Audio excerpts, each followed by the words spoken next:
In three, two, one, here we go. Welcome back, family. And we are back and starting off the week hot with some financial tips from my guy, Josh G.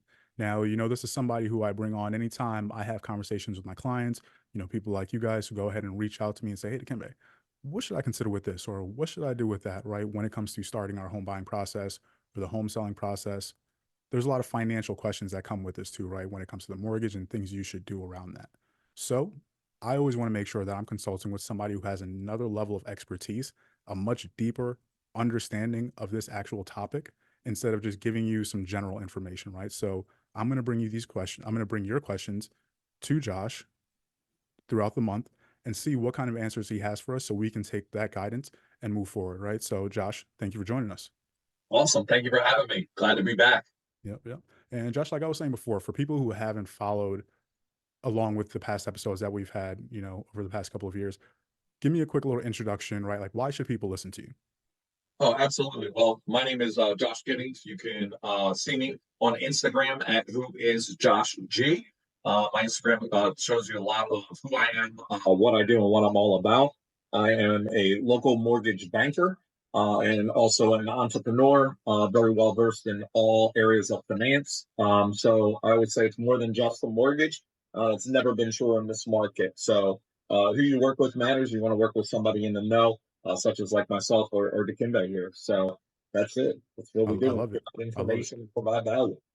There we go, people, right? So, and like you're saying, especially at this time, that's why I think it's important as well for people to get that introduction and get a quick, brief background about what it is that you do and how you've helped people, right? Because like we see there are, and we talked about this actually just the other day, right? About like as people are continuing to go out there and step into this new world of the real estate transaction, and you're seeing more people who are going to be putting out content and marketing themselves as people who can help you. I think it helps to build that level of trust, right? So I want people to once again become more familiar with you over the time and know that okay, this is a guy who I can rely on. When the Dikembe brings him on, he is somebody who has valuable information, tangible information, and stuff that actually makes sense and is facts, right, over fiction. So, Josh, I definitely want to thank you again for breaking that down for the people. So let's dive into it.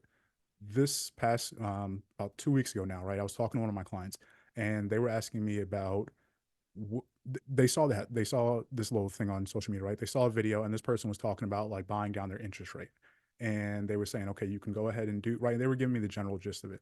So they were saying, well, I heard I can pay a little bit more, not as far as a down payment, but I heard I can pay directly to lower my interest rate. So I asked them, I was like, okay, you talking about discount points? And they were like, yeah, that's the thing. So, like I said, I wanted to bring you on so you can really break that down, and people are going to hear what I'm talking about and really have probably no idea what that means. Like, what do you mean I can buy down my interest rate? What does that look like? They know interest rates are high. So, starting from really the surface level, right? Like, what are discount points? Really, the discount point is interest that's paid upfront instead of over the life of the loan in exchange for a lower interest rate. Okay. So in those situations, it makes sense where maybe somebody's got a tight debt to income ratio and you need to bring down that housing payment to help them qualify. Or maybe somebody says, hey, Josh, I don't want to be over a $2,400 a month payment. An interest rate buy down, which we're talking about now, is permanent buy down, not temporary. That's going to be something we could talk about in another episode. But when you're paying discount points, that's a permanent buy down, meaning it's not a teaser rate. You're buying down in effect your interest rate for the life of the mortgage, that whole Mm, 30 years or whatever term that you're doing. okay. And so, like you said, over the life of the loan. So, if this is for a person who might be looking and saying, okay, well, I know I can get a fixed loan and I know there might be a variable, would that apply to both situations, or how does that then change? Say, if I get like a loan that might change in the next 5, 6 years, right? Yep. Well, that would be a temporary buy down. We've heard probably about like 2-1 buy downs, 3-1 buy downs, where it's a teaser rate. So let's say the going rate right now, 6.5, right? Bring it down. If you do a 2-1 buy down, you actually close at a 4.5% rate. Then the next year it goes to 5.5, and then it goes to your fully index rate at 6.5. So it's a graduation. So that might be good for like our younger buyers that will say, okay, I just got out of college. I'm starting my job. I'm getting this amount of money next year. I get another raise. Then I might make partner, and then boom, I'm good, Mm, right? So it's all about, that's where I said earlier, it's more than just a mortgage. If I just sit here and go, hey, okay, you want to buy a home, 30-year fix, 5% down payment, I'm literally doing you a disservice. And that's the problem. There's a lot of order takers in this business. Order taker is fine at Taco Bell. It's not fine when you're getting a mortgage, right? Mm-hmm. We want to take more of a consultative approach, what your long and short term goals are, right? But if going back to the permanent buy down, that interest rate is going to be fixed for the life of the loan. It's not a teaser rate like a temporary buy down or an adjustable rate mortgage. Because what you're doing is you're paying a little bit of money up front. So that way you get a lower interest rate for the life of the loan. It actually works to your favor the Gotcha. longer you're in the loan, right? Mm. So with that, you want to take into consideration a break even. How long do you plan on being in the home for? Right? If I'm moving to Philadelphia and I'm like, hey man, I'm only going to be here for a few years and I'm out, I might be at my next job, I might get reassigned somewhere. Paying a point or point or two might not make sense. But Mm-hmm. in this market right now, it makes a lot of sense because you can significantly lower your interest rate in today's operating environment. Interesting. Okay. And that was once again one of the biggest reasons why we were having the discussion is because at the time of this recording, right, interest rates are, and let me know what it is that you're seeing from the actual, loans that you're going through and processing, but the average rate, so once again, correct me if I'm wrong, is right above 7% right now, Right right? now, For yeah, like we got a little bit of relief in the market today with the Fed saying that they're not going to raise rates, which is good. They're not lowering them yet, but they still want to be pretty aggressive towards inflation. The number isn't there where we want it. It's heading in the right direction. We haven't arrived yet, so we got a little bit of relief today. But no, I mean, right now, interest rates are solidly in the sevens across the country. hmm. And so once again, let's say somebody wants to bring that down to about 5.5%, right? Or let's not make that big of a jump, right? Because Yeah, that's probably that's wouldn't going to make cost them more, sense, right? right? Let's say even 6.5. Yeah, so that can be attainable with points, right? Hmm. And you want to compare that cost to how That's much you're that's what I wanted to saving a dive in. month, Yeah. right? So Hmm. let's say, if it's $5,000 cost, you're saving 200 a month. You divide that savings into the cost, you get your break even. The next question would be, how long do you plan on being in the home, Hmm. right? Because people will say, well, I plan in the future to refinance. Okay. Hmm. Yep. Nobody has a crystal ball, though. We're all hoping interest rates go down, but nobody can make a prediction of that. If anybody guarantees that interest rates are going down, they're lying to you, right? So the expectation would be is yes, we saw some relief in the market today. Hopefully, we get out of the woods with inflation and interest rates will start to trickle down and there'll be a refinance opportunity. But what if there's not? What if you're buying the home today at that rate and you're budgeting that, hey, in 6 months or a year, I can refinance? What happens if you can't? Hmm. Now you're in a position where you may have difficulty making that monthly payment, Yeah. right? So I'm always a big proponent of closing my buyers with a payment that fits in their budget. And if it involves points, so be it. It's not a bad thing at Mm. all because you're getting more bang for your buck paying points right now. So the general rule of thumb before we hit this inflationary market was for every point you pay, and 1 point is 1% of your loan. All Hmm. right. So if you're buying a home for $400,000, but you're borrowing 300, that 1 point is Yeah. $3,000. It is not four. Okay, it's based off of your loan amount because you're paying interest on your loan, not on your sales price. Mm. Okay. So the general rule of thumb pre-inflation is every 1 point that you pay would drop your interest rate about a quarter of a percent. Right. So if you're at 7.25 and you pay 1 point, that would get you to a flat 7%. Now in today's market, you're almost incentivized to pay points the way the rate sheet's stacked up, right? So a lot of times at 1 point you can hit a sweet spot where you could get 3/8, but half a point 5/8 reduction in rate just for 1 point. So you get a bigger bang for your buck. So a lot of my deals that I do, I'll have at least 1 point on it that's buying down my client's interest rate below market levels. So you're able to get a softer payment. You also have security in your monthly payment in case you don't refinance. And Mm. you're only paying a point. The break even is going to happen much quicker because you're getting a bigger bang for your buck instead of saving a quarter. You're usually saving about half. Mhm.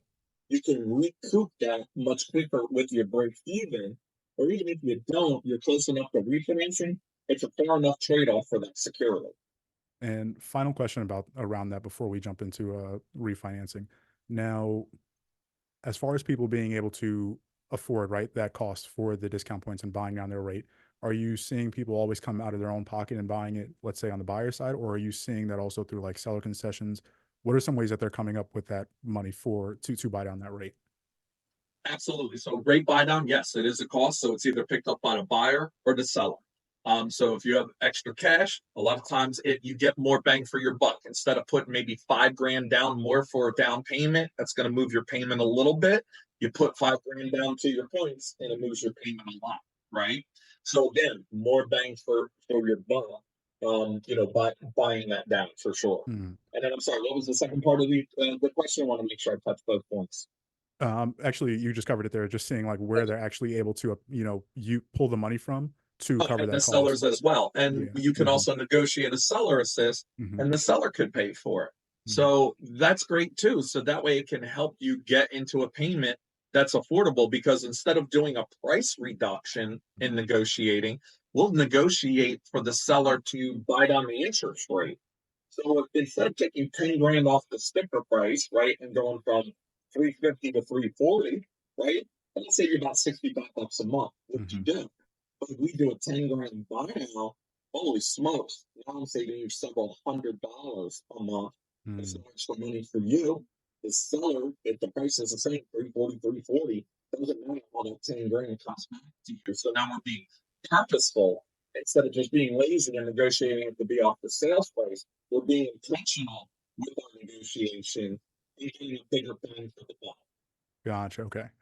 And just had another question there about that. Something popping in my head. Let me see if it comes back to me. One second. One second. Nope, I think I lost it, but I'll see if it comes back to me in a few seconds because No I did want problem. to dive into. I did want to dive into. It just came back to me. So before we get into refinancing, is there a limit on how much they can get from a seller to assist them with buying down those points? From a seller, no. Yeah. Okay. Great. And to So those of you out there that says there is a cap, fire your loan officer.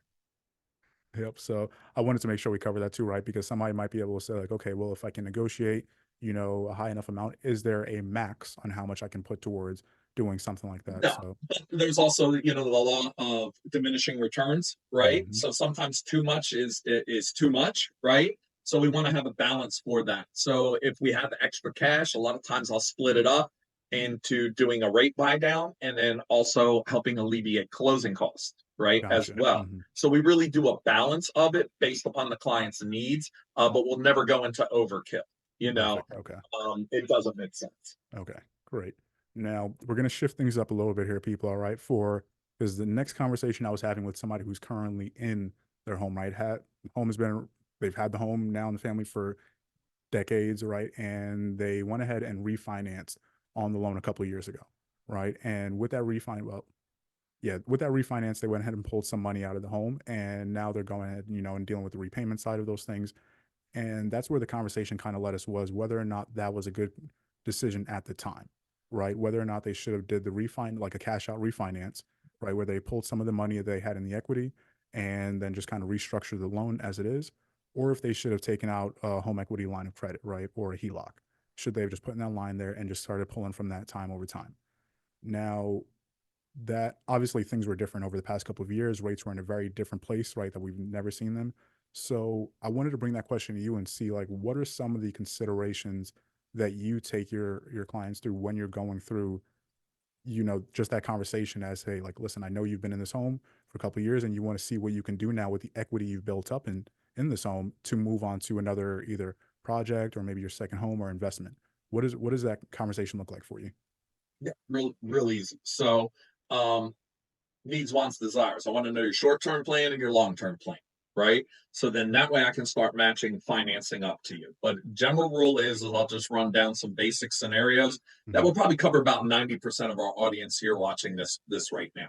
So a lot of people who may be looking to get some cash right now, you got those golden handcuffs, right? You're probably sitting at a 2 or 3% interest rate. So you don't want to do a cash out interest rate, end up with a rate in the sixes or sevens, depending on where you qualify, right? In order to get some cash out of your home, right? Hmm. That would be kind of stinky if you had to do that, right?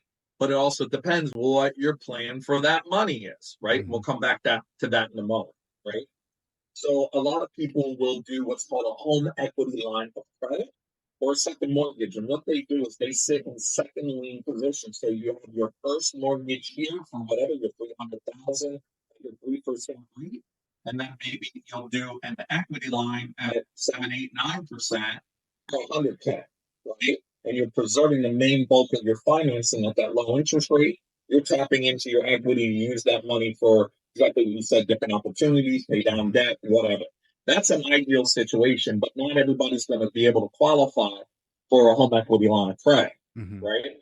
So then your other option is going to be a cash out refinance. And if you're doing debt consolidation, it's probably going to make sense to lose that 2 or 3% rate because of the interest rates on your credit cards. There's a formula that we can do and do what's called your blended rate of financing, right? Take everything that you're paying, your mortgage, your credit cards at all the different rates, and we mix it all up and say, okay, all the debt that you have, you're not at a 3% rate, you're at like 6.75, Mm. right? That's costing it over the different balances compared to the rates, right? Mhm. People don't think about that, because again, it's never the price, it's the terms, it's how it's Mhm. wrapped up. Yep. So if we do a blended rate, then you might say, hey, it makes sense for me to get out of this high interest rate credit card debt where I'm only making minimum payments and it's not going anywhere. You really have to put a ton of money to your credit cards every month if you want to pay them off if you're carrying a balance. So Mm. that could be a very good strategy. But you as a consumer out there, you don't know what you don't know, right? And it's going to take somebody like me to walk you through that process and show you what your cost of financing truly is. But what happens, we as consumers, we get tunnel vision. I got a 3% rate. I'm not changing it. Okay, but you're throwing away so much money over here. You're actually losing money Mhm. holding on to that 3% rate. And that's sometimes a tough pill for people to swallow. But once you show them the numbers, kind of takes those blinders off, and people are like, oh, okay, Mhm. now this makes sense. So that's why I always say it's never the price, it's the terms. What are the terms of your current financing? You're only looking at your mortgage. So if you're looking to do debt consolidation, you want to look at a blended rate. What Mm. happens if you're pulling the money out and you're buying an investment property or investment? Well, what's your return on investment? Is it going to cover your higher interest rate? Right? Right now, I mean, you could be an idiot and make double-digit returns in the stock market, right? Yep. So if I can sit on a Yep. ton of cash in my home, so what if I'm taking out 6, 7% if I'm making 15 to 20% in the Mhm. market right now, which is very plausible. And that's folks, that's not an aggressive stuff, you know, that's investing solidly, Mhm. right? So a lot of my accounts, I'm up 15%, 25%. It's real. Yep. It is real. So, money sitting in your home earns you 0%. So if you're borrowing at 7 and you're gaining 15, what's the problem? Mhm. I love, love, Well, you love got that to you broke look that at the down. whole picture.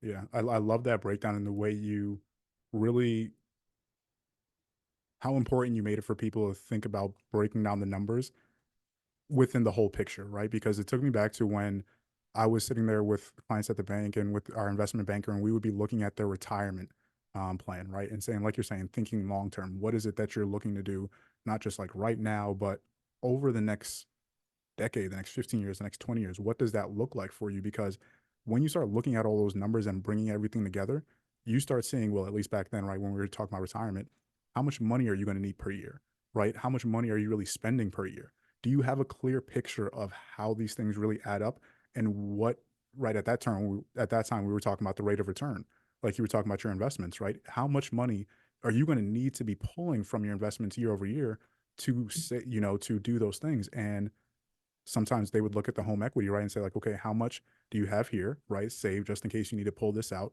And it was really shocking for some people when they looked at that overall financial picture and saw how all these little pieces were connected, just like you're saying, because when you add it up, the number that you thought you were paying may not match up with the exact number at the end of the day. And now you're sitting there scratching your head saying, wait, how do I get out of this trap that I've put myself in? because I was expecting to maybe be out of here in 5 years. And now I'm looking at it and saying, like, I don't know if I'm going to be out of here in 10 or 15 years. So I really hope people get, take that away from what you just said is like taking the time to sit down with people because it is a lot of information and it is not something that most people do on their on their day to day, right? So it's important to reach out to people who have the knowledge and the expertise to sit down and be like, this is what we need to look at, this is what we need to look at here, and then seeing what that breakdown really looks like for you and how it applies to you, right? Not just what you heard somebody else say. So, like I always say, people, I definitely recommend reaching out. If you guys have any questions, you can always go ahead and click the link, that we have right underneath the video. You can schedule a call with myself, with Josh, and we'll be able to answer any questions that you guys have. Um, Josh, any other things that you wanted to go over there that I might have missed out on those points? No, I mean, the Kimmy, you hit it. And look, people, don't be afraid to pick up the phone and reach out, right? We all have our areas of expertise. You don't see me running my own electricity to my house. I'm not doing open heart surgery on myself, right? You have your go to people for your major stuff, and you need to have a go to realtor, just like you need to have a go to loan officer, attorney, accountant, doctor. You need to be able to put your trust in the people that you do trust that are Hmm. going to look out for your overall well-being. Yeah, I love it. I love it, and that's what we're here for, people. So, like I said at the beginning of the episode, if you guys have any questions, about what it is that we're doing, feel free to shoot them over to us, right? We'll bring it to another episode so we can share with everybody else and they can also learn from what's going on because this is what we're here for, right? We're here to help. So, Josh, I appreciate you taking the time out to come on and help the people. So, until next time, I'll see you guys later. You got it, Steven. Thanks for having me, brother.